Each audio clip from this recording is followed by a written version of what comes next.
you very much, Sam and Lynn. It's quite an honor to be here amongst you wonderful people. And a shout out to Darren Stone, who introduced me to Sam and Lynn. Thanks, Darren. Yeah. So, what is the shakuhachi? Yes, shakuhachi, Sam mentioned a little bit about it. It is the representative Japanese flute, vertical Japanese flute.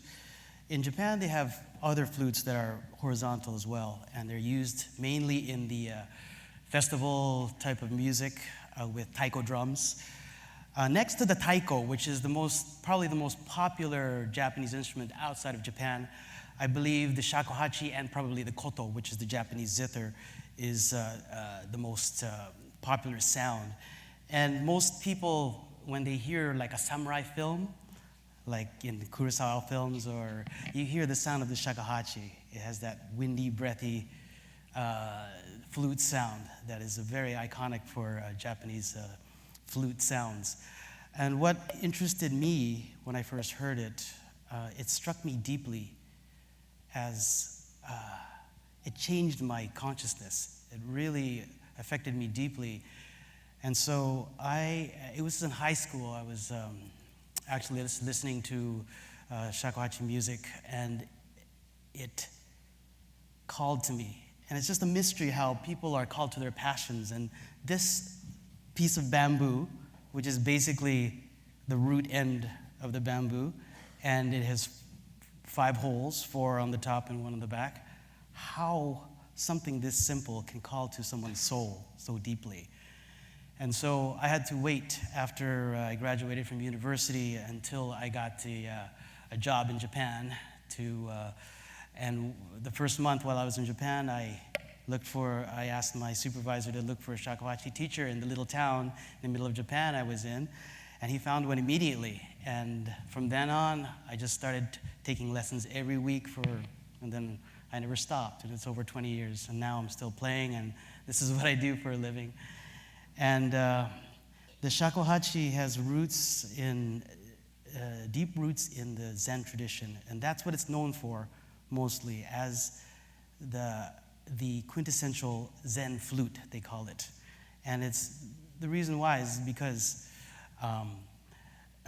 well, for one, the sound is so. I'll play it for you very soon. I can talk for hours about this, but I gotta keep it short. So the Zen monks in the 15th century, a particular sect of Zen monks heard these beggars playing flute on the street.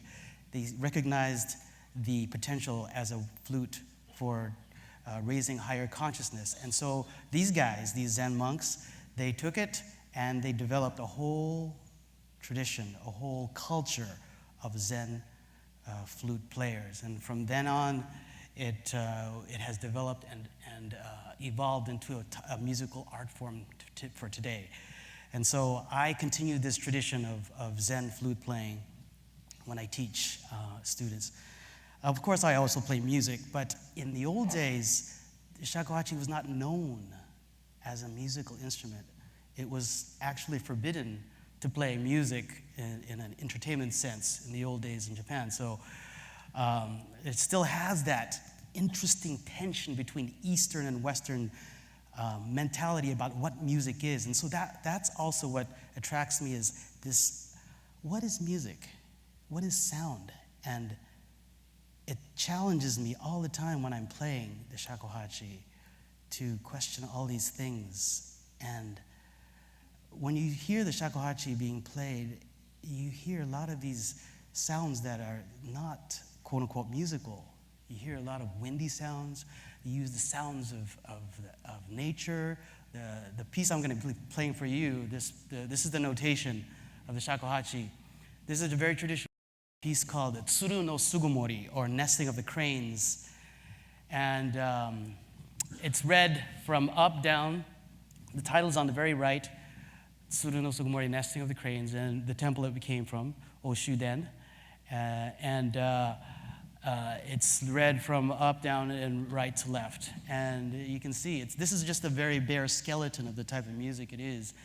And we're taught, of course, when you learn it, it's an oral tradition, so you learn all these the ways how to put your spirit into the music. And so when you listen to this particular piece, you'll listen to me, I'll be making the sounds, imitating sounds of the crane, particularly with a technique we call tamane.